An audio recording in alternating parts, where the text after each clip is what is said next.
In previous videos, we learned at how to use bitwise logic operators in code. That is to say, we learned how to make them exist in code. In this video, we're going to learn how to apply those operators along with bitmasks to manipulate or evaluate bits we may be interested in original data, all right, some bit string that we have in mind. This is a very common thing to do when dealing with systems programming or hardware. And so at the end of this video, we'll also take some time to make up an interface for a programmable typewriter, and then we'll write some high-level C code that uses the bit masking and the bitwise operators to control it to print out strings.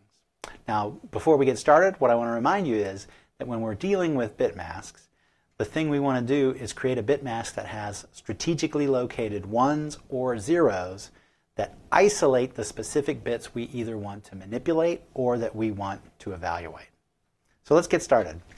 We'll start by looking at the AND operator because it's a very common one. And to do this, we'll give ourselves a little bit of some example bit string here. So an original string might be 0, 1, 1, 0, 1, 0, 1, 1. 1, 2, 3, 4, 5, 6, 7, 8. Okay, so we're on an 8-bit system. And let's say we want to AND that with some kind of bit mask like 0, 0, 1, 1, 1, 1, 0, 0. There we go. Well, what do we get out of that? If we AND them together, remember that the top is the original string and the bottom is considered the bit mask. Notice how it has lots of ones co-located surrounded by zeros. So we're particularly we must be interested in where these ones are, or we're trying to do something where these zeros are. So let's see what happens. 0 and 0, 0. 1 ANDed with 0, 0. Anything ANDed with 0 is actually going to give us a 0. So one thing that we know we can do is we can turn off or set to 0 bits with a 0 in the mask. So wherever we put zeros in the mask, when we AND together, we're going to turn off those locations in the result. Now that suggests that we aren't turning them off in the locations that we have ones. So let's see what happens here. So 1 ANDed with 1, well, that's 1. 1 and 0 is 0. And in fact, these two by themselves already are showing us what's going to happen. 1 and 1, 1. 1 and 0, 0. So wherever we AND with 1, we're going to get whatever the other bit already was. And that's the AND form of the identity law.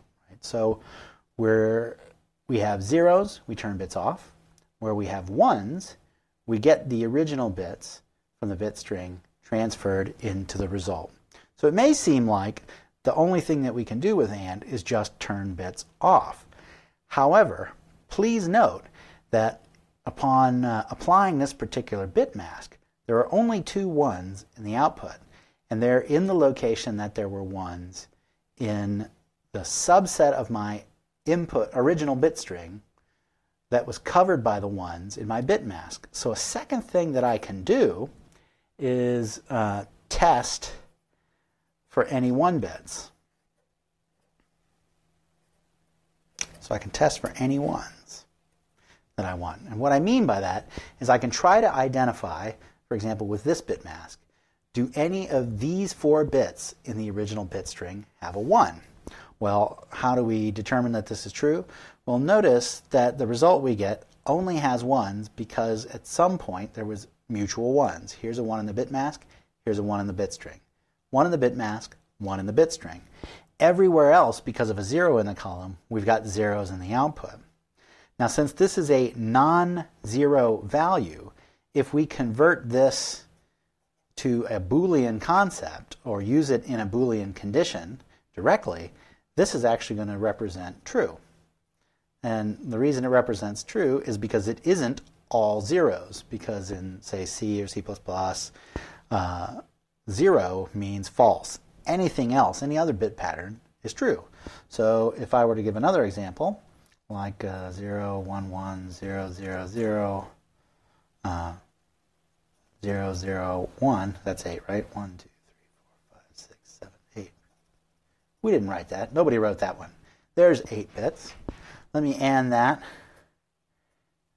with some kind of a bit mask that focuses on these 4 bits down here. If I apply that AND, then I'm going to get, wherever I have a 0 in the bit mask, I'm guaranteed to get a 0 in the output. Wherever I have a 1, I'm not going to turn that bit off. I'm just going to copy what was above. So 0, 0, 0, 0. Right? And that's the AND of those. Now, in this case, there were no 1s in the original string in the area isolated by the 1s in my bit mask. And as a side effect, I had 0s where my bit mask had 0s, and then got all 0s where my bit mask had 1s, but not because the bit mask had 1s, but because that region in the original string only had 0s. So if we consider this as a Boolean value, or use it in a Boolean condition, effectively what we're going to discover is this is the same as false. And so we're able to use AND to test and see if any bits have a 1 in it. So let's try a couple quick example problems. For the first example problem here, let's try to let's set bits 0 to 3. Set bits 0 through 3 to 0. Or in other words, we want to turn off bits 0 through 3. So we don't know, let's say we have some 8-bit variable. We're going to assume 8 bits for all our examples, I guess, in this lecture, unless otherwise noted. So assuming 8 bits, let's say I have some variable x, and I want to apply the AND operator to turn off. This is one of the worst ampersands I've ever drawn. There we go.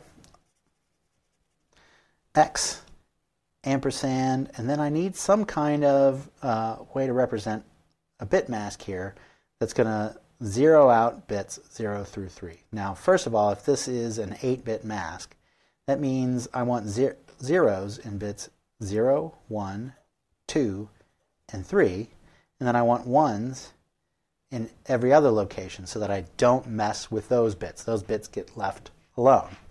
So I need a way to represent this bit string since we can't write binary directly in C. What we can do is write hexadecimal.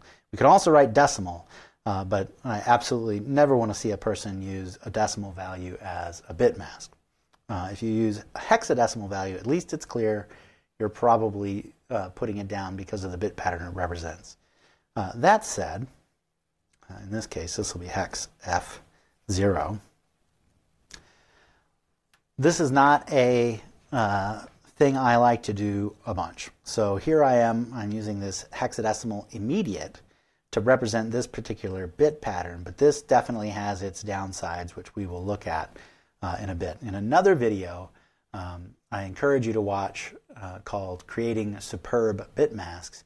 We will really go into how we can avoid using this kind of immediate that's hard to interpret to something that's much clearer and will also work for different sized containers.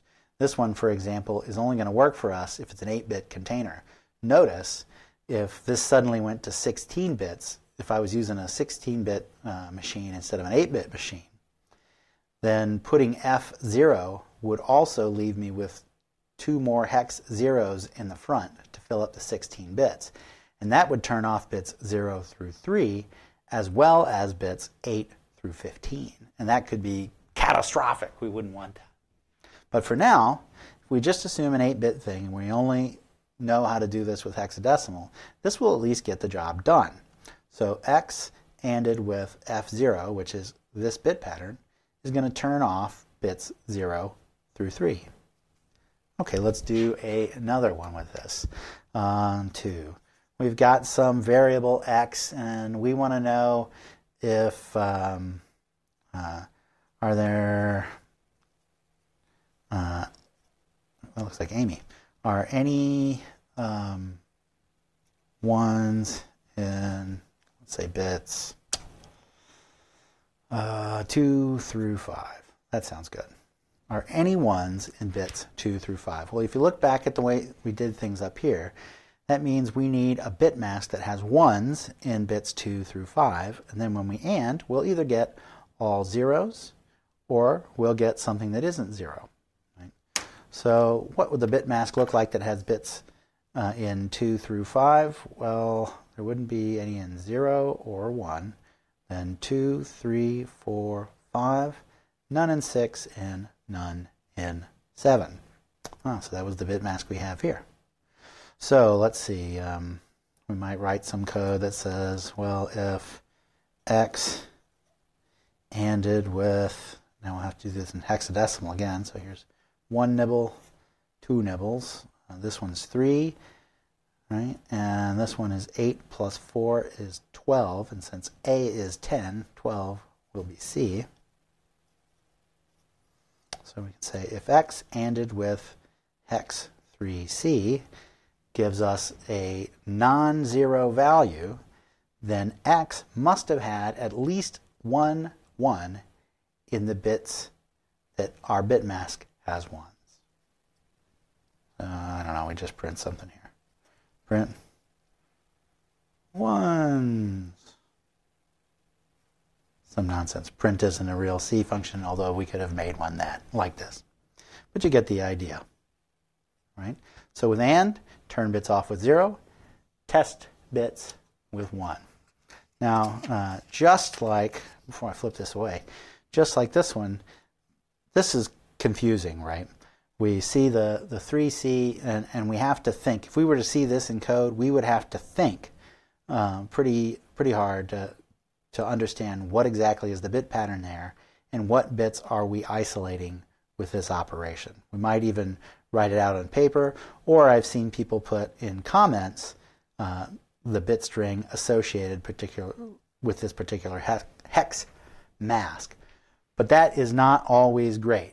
After all, the bit mask could be wrong, but the bit string that it was supposed to represent could be right. And the only way to figure that out is by discovering that the bit mask is wrong. But the comment that tells you the bits would lead us astray. From a totally different perspective, if we've got some kind of a bug in software that's using these bit masks, we might actually have a totally valid hexadecimal bit mask, but in the comment off to the right, the bit string that the code author may have written down may be incorrect, in which case we might actually think the hex mask is wrong, and we might change it, thereby introducing more defects. Worse, both could be wrong, and it'll be even harder to figure it out because we'll try to reconcile one with the other first, completely missing the fact that we're isolating entirely the wrong bits, regardless of which of the two we choose. Right? So we have to be careful with these kinds of things. The bit masks are powerful, but we're going to need a better way to make bit masks later. Again, watch the video, the upcoming video on creating superb bit masks. Now, that's the AND operation. Let's look at another. Let's look at the OR operation. So when we do OR, let's give ourselves some bit strings again, 8 bits. 1, 2, 3, 4, 5, 6, 7, and 8. And then a bit mask like 1, 2, 3, 4, 5, 6, 7, 8. So here is kind of an unusual bit mask, but that's okay. Since the OR is really a pipe, I'm going to kind of write it as 2 tall 1s because the key often has a little space on that pipe character there. But this is just a big pipe for the OR. So if I OR these things together, what's going to happen? Well, anytime there's a 1 in either the original bit string or the bit mask, we're going to get a 1 in the output. All right, so 1, 1, 1. 1 is there, 1 is there, 1 is there. The only time we can get a 0 in the output is if both the original bit and the bit mask bit are zeros, in which case we get zeros. So what is this useful for? Well, note that when the original bit string had a 1 and then we ORed it with a 1, we got a 1 out of it. So the original bit made it through to the end. If we had a 0, or let me do a different one. So 1 in the original, 1 in the mask, we got a 1 in the output. 1 in the original, 0 in the mask, we still got a 1 in the output. So what that means is, if there was a 1 in the original bit string, doing an OR operation is going to let that original 1 survive in the output. What if we had zeros in the original bit string? So here's a 0 and here's a 0, and they have a 1 and 0 in their respective bit mask positions. So if we had a 0 in the original bit string, and then we ORed that with a 1 in the bit mask, we get a 1 out of it. If we had a 0 in the bit string, and then we ORed it with a 0 in the bit mask, we get a 0 out of it. So 0 ORed with anything gives us that other thing. But in this case, what it means is if we have a 0 in the bit mask, the original bits pass through. If we have a 1 in the bit mask, we're guaranteed to get a 1 in the output. So that means when there used to be zeros, we can turn bits on with 1s. So one major thing that we can do here is turn on bits, which I mean to say means putting a 1 in bits. So we turn on bits with 1s in the bit mask. Right? Now that extends itself into some greater value. So we can turn a bit on, and that's useful if a particular bit means to perform a specific action, or if it is a sign magnitude representation, and by setting the sign bit to a 1, we've ensured that the value is negative. So this is useful just by itself. But if we extend this so that we're covering regions of bits, for example, say we have some bit pattern that looks like this. I'm going to write a couple with a couple colors here.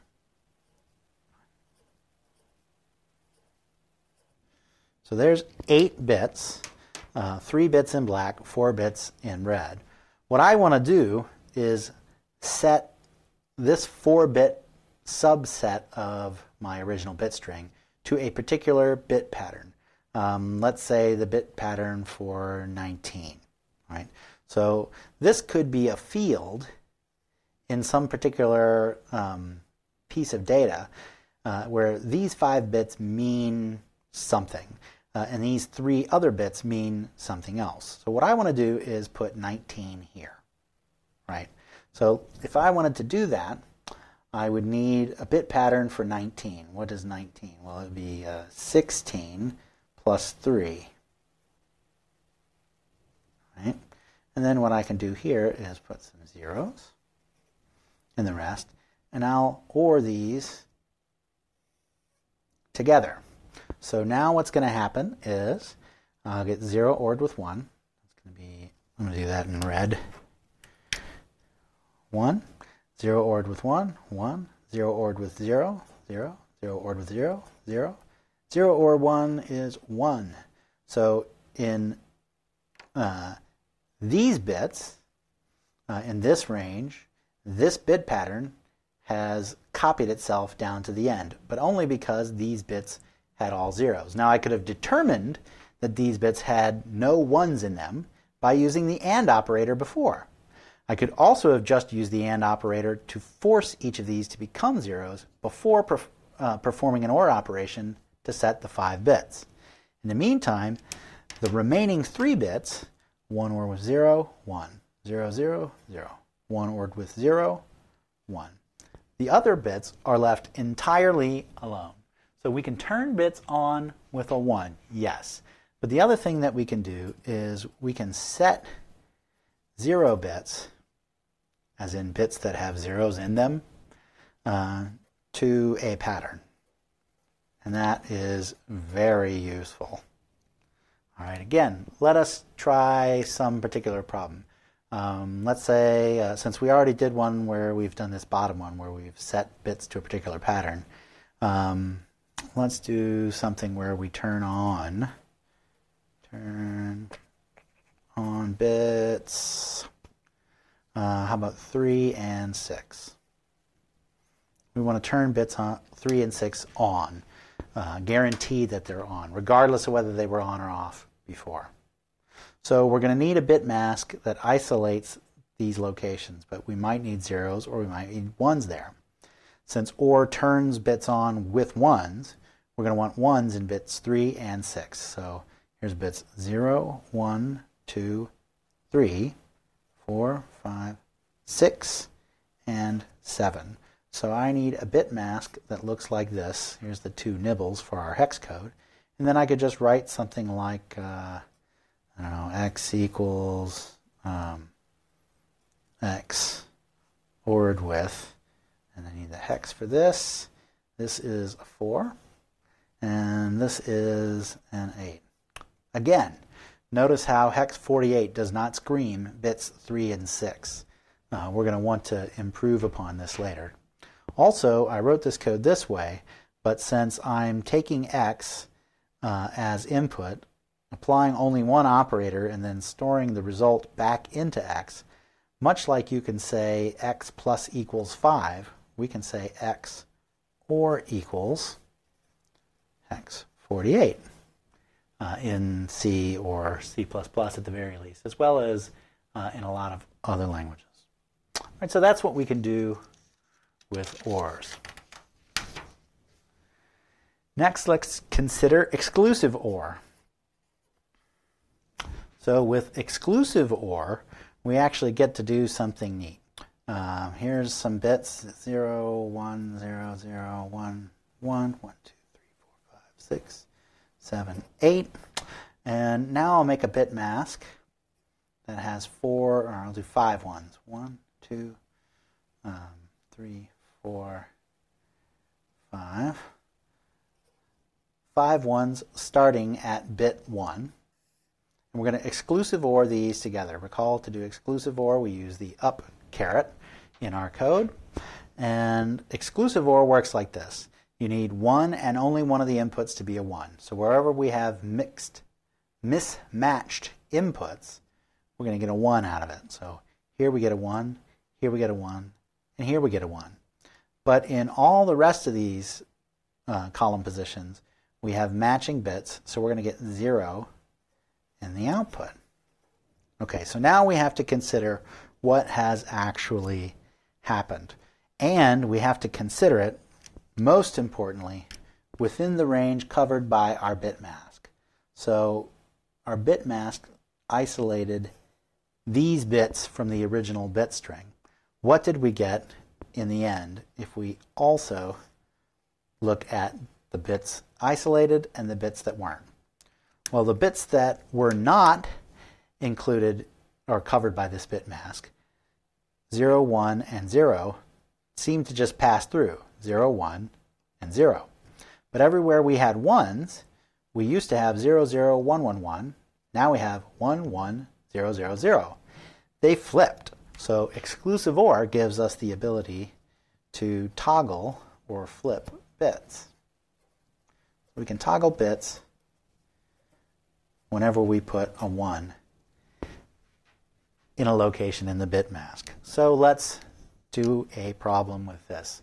Again, we'll say an 8-bit system. Here's a problem. Let's toggle bits 2 and 4 through 6. We'll make this a little more complicated. All right.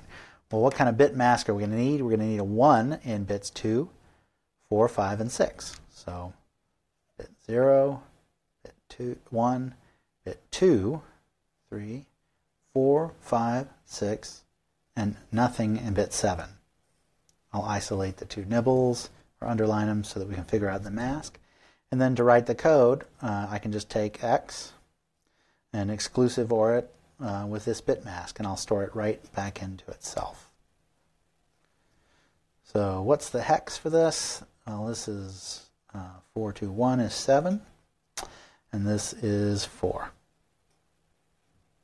Right. Excellent. I can write that line of code. Or I could write Exclusiveor equals hex 74. Both lines of code do the same thing. Now again, please note, hex 74 does not scream that we're interested in bits 2 and 4 through 6, or 2 and 3 bits starting at bit 4. Neither of those interpretations shows up here. We would have to go from the hex to the equivalent binary to figure this out. And so again, we want to get away from this style. But for right now, that's what we have. All right. So what we're going to do now is put together a encoding that fits into 16 bits for the controller that we can speak to from a C program for a programmable typewriter. And the way I want to think about this is it's just like a regular typewriter sitting there, but we have some kind of cable or wireless connection that allows us to control it. Now the way we control that is by talking to a particular memory address that would result in not going to RAM, but off onto the bus, because everything on the bus has an address. We go off on the bus with this particular address, and then we'll just send a 16-bit value there, or we'll read a 16-bit value from it. If we're reading, we're getting the status of the printer. If we write to that value, we're effectively changing the different bits that mean something to the printer. And the way this printer is going to work is it's only going to work with printable characters in the ASCII table, so we only need 7 bits to represent this. So 7 bits of the 16 bits will be a place that we can put an ASCII character, and then that particular character, well, we'll keep it simpler. We'll use 8 bits. We'll say we'll use 8 bits to locate an ASCII character so that we can just put a character right into it. However, if we send non-printable characters, nothing will happen. Okay, so a 7-bit value could be used, but we'll just go ahead and use 8. So 8 bits for our letter that we want to type.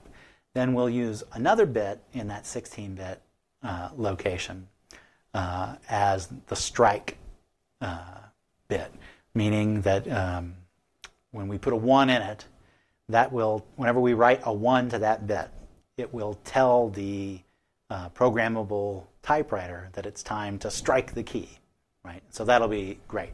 We'll put a letter in place, and that'll line up a key like a guy with putting a stamp in a printer press or something. Then we'll say strike. Whoosh, the letter is put onto the paper. Another thing we might want to do when we're done is we might want to eject the paper, so we'll have some kind of a feed signal, so some single bit will be devoted to that. And then also, since it will take physical time for the hardware to move the I don't know, the X key into place for this printer to work, so that when we say strike, it can print. If we say, please start putting X in place, and then we immediately say strike at the speed that the computer can go, the physical hardware may not be done getting that key into position for the strike, in which case we could jam this typewriter or cause some kind of catastrophic failure. So we need to know whether or not the typewriter is actually doing something right now before we tell it to do anything else. So we're going to also add a bit that we can use for feedback that we can read from to determine whether or not the particular device is busy with any action whatsoever. So let's lay that out. So this doesn't have to be hard, especially since this is made up stuff for the sake of this. So our programmable typewriter is going to have 16 bits. And the bottom half of this, bits 0 through bit 7, that is all going to be our letter. Right. I grabbed gray instead of black for some reason. I'll switch to black in a minute. So here's where our bits for our letter are. Then we'll have 1 bit above this, and this can be the strike. I'll get fancy. So this is 1 bit at location 8, and that's the strike. We'll have 1 bit just above that, in bit 9, and that will be our feed bit. And then I'm going to make this weird just for fun. Then we're going to go all the way up to the top of our 16-bit thing, except instead of saying that bit 15 is used for something, I'm going to mark this SB for sign bit. So we're going to say that the way this programmable typewriter is designed, the documentation indicates that the sign bit has the location for the busy indicator. And the way this will work is busy, we'll say 0 is not busy,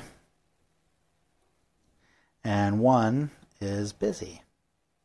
So whenever it has a 1 in that bit, it'll be busy. Whenever it has a 0, it will not be busy. And the reason I'm going to make this be the sign bit instead of just saying that it's bit 15 is because if the documentation says sign bit and we later go onto something where, let's say this has a 32-bit interface, the bit location will not actually be bit 15. It will be something bigger. For now, since we're assuming a 16-bit location or 16-bit thing, this is bit 15, however. So when we make our bitmasks, it won't be so hard. But in the Creating Superb Bitmasks video, we'll be able to write a bitmask that will work for this, that can isolate this bit, the sign bit, regardless of whether it's bit 15 or bit 31 or bit 63. It won't matter. So that's great. Now, how does the strike work? So the strike, if we send a 1 to it, it could hammer out the character. But I don't like the way that sounds by itself, because then to do the next character, if it already has a 1 in it, we might have to set it to a 0 and then send a 1. So that will reduce the speed at which we could strike. So how about anytime there's any change at all to this? So strike, this will act on a toggle. Ooh. So anytime that bit flips, the typewriter will try to strike. What about our 2 gray ones? The letter, we'll just note that this has to be printable. Some printable ASCII code. And that won't be too hard for us to deal with. And then the feed. How do we want the feed to work? Well, this is a thing where we're going to provide it in action. I want to do it different than the strike. We could do it a toggle as well. But we're going to make feed work different for no reason other than getting a little bit more variety in what we're doing right now. So we're going to say this works as always reads 0, which means if you read from the memory address that communicates to this thing, bit 9 is always going to have a 0 in it when we read it, because it's not really stored in our typewriter. But if we write a 1, then it acts. And what I mean by this is if we, since it always reads to us as a 0, anytime we send a bit pattern to that memory address that has a 1 there, that's basically going to be a high voltage going down a wire for that bit that signals the printer that it's time to do a feed. So for one of our bits, the strike bit, we have to toggle it to get it to strike.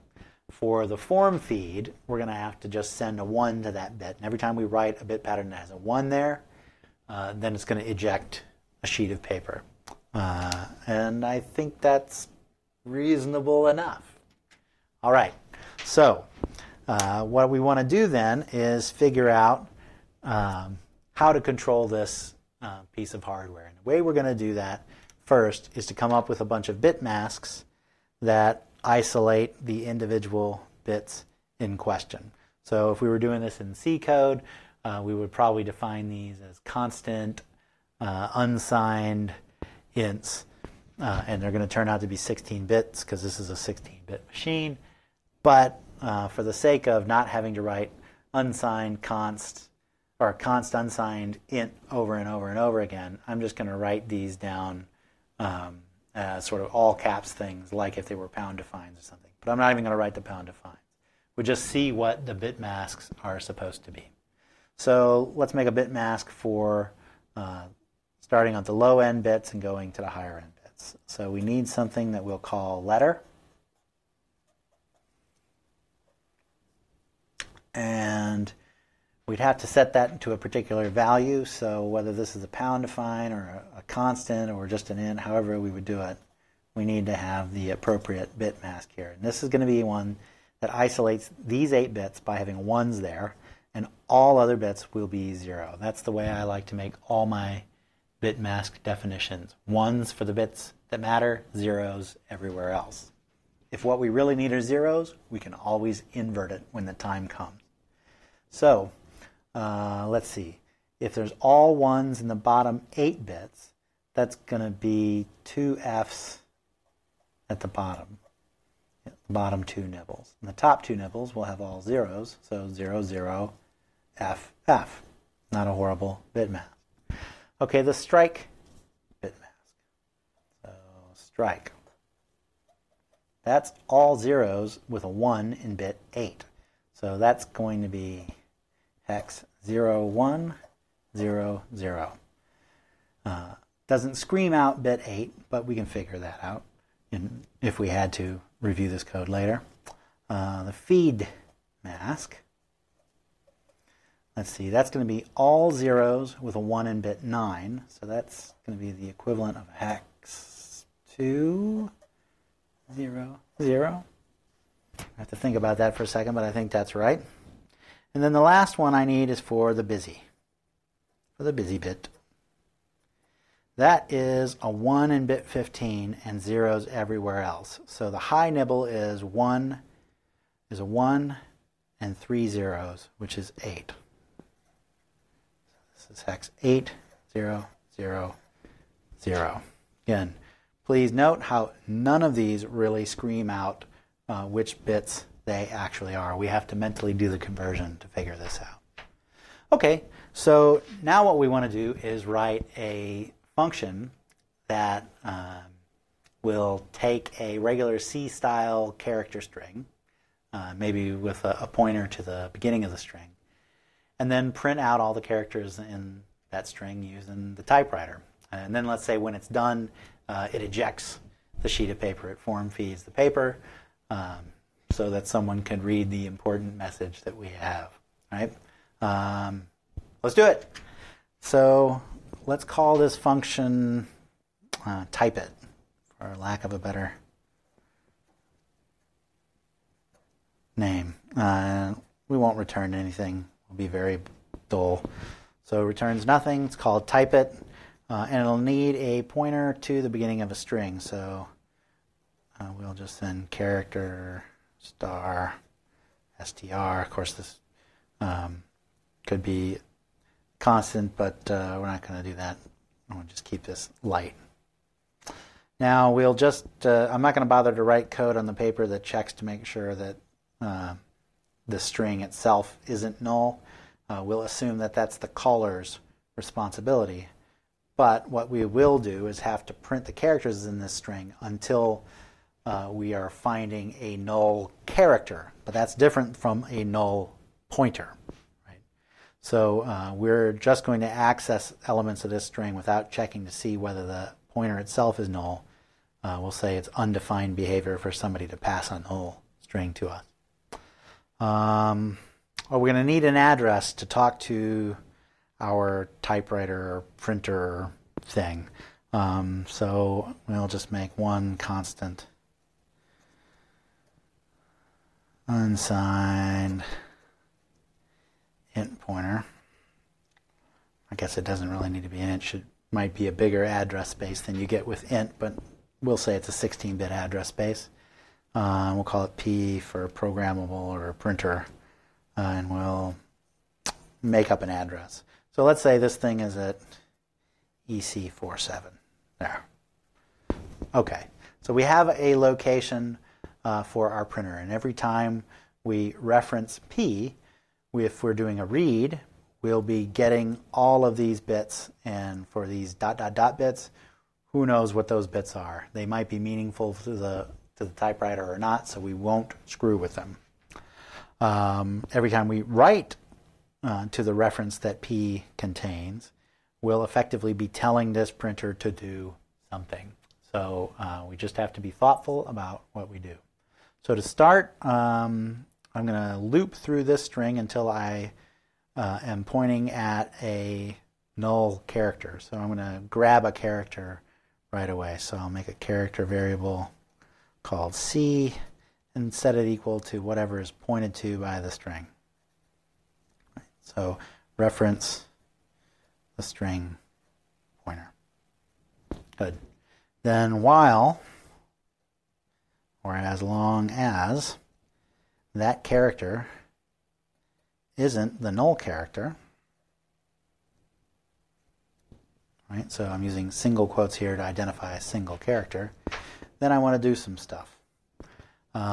First thing I want to do is get a letter in there so that it gets the little typesetting stuff ready to go so we can strike the character. But the printer may be busy from the last time somebody printed something, maybe even the last time we printed something. So we need to ensure that it isn't busy before we do anything. And that's really easy to do, especially since we have a pre-made mask with the right bits in it. We can say while reference P to get a reading from P. Now we want to check that one bit. We want to test to see if that bit has a 1 in it. And that's what you do with the AND. You test for 1s. So we can AND with our busy mask. And this is literally it. So this is a while loop that loops doing, notice there's no code there, so it does absolutely nothing, as long as it gets a copy of these bits from the device and then tests this bit to see if it's a 1 or not. If it's a 1, we're going to get zeros in all of these bits and a 1 in the high order bit, which is not 0, so it would be true. So as long as this has a 1 bit there, true, keep looping. So while this printer is busy, keep looping. As soon as that bit gets a 0 in it, then this operation is going to give us zeros in all of these bits because of the mask having zeros. And then we'll have a 1 in the mask ANDed with a 0 in the actual data field. And because of that 0, we'll get a 0 in the high bit too. So all zeros is equivalent to logical false. And this while loop will stop and we'll move on to the next line of code. So this line of code is how we will always just wait until the printer is not busy anymore. So wait as long as it's busy. All right, so now we want to get the letter in place. So the first thing we're going to have to do, because there could be bits from a previous letter, whatever letter is currently typeset, we need to get rid of that thing and replace it with something else. So maybe that works like this. Let's reference P, and then we'll write back to there whatever is currently in P, but we need to isolate the letter bits and turn them off. So we have a bit mask that has all 1s there. If I AND with zeros, I turn bits off. So I want zeros here. So I just invert the letter mask. So P ANDed with the inverse of letter. Now also, we'll be able to see that this relates to something that we do in digital logic pretty regularly, because this is a product effectively by doing an AND. That's like having A, B right next to each other and doing an AND operation. You'll see in other lectures how inverting a particular variable indicates that we're wanting there to be zeros there. And so that's effectively what we're writing. So turn off all the bits that are isolated by a letter. And then, like we did with OR, we want to put our actual character there, which is in C. So we can just OR this with C. And now only the bits that are part of the 8 bits of this character that have 1s in them are going to affect the bottom 8 bits of this thing. All right, then we want to strike, but we better wait until the typewriter isn't doing anything. So as long as P ended with busy returns a non-zero value, keep on waiting, and then we're going to strike.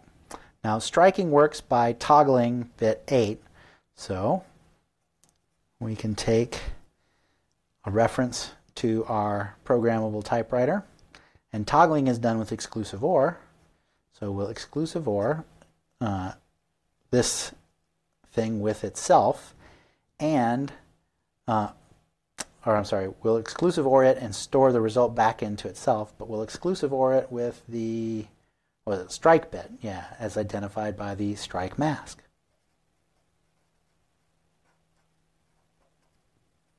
So now we've forced the thing to do a strike, and we also need to wait until it's busy before we do the next bit of business. So let's see.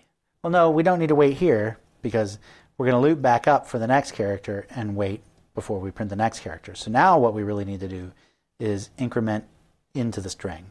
So we'll update our character C to now be equal to whatever the string points to after it's been incremented. So we'll do a reference to a pre-incremented string variable. So what this line of code does is it increments the string pointer to point to the next character, references the character that's there, and then captures that in C, and then jumps back up here to the top of the while loop. So that continues until we reach a null character, and then we'll skip past this. So every character in between we'll have set and struck. Now to finish this off, we need to do the form feed, but we got to wait until this thing isn't busy.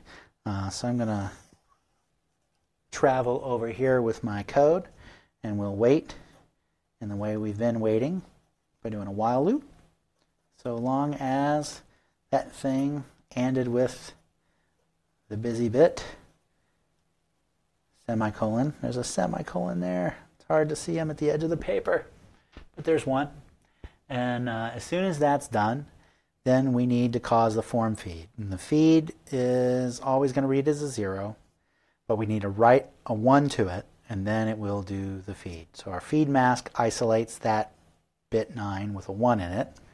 So if we want to turn a bit on, that's normally a 0, we use OR.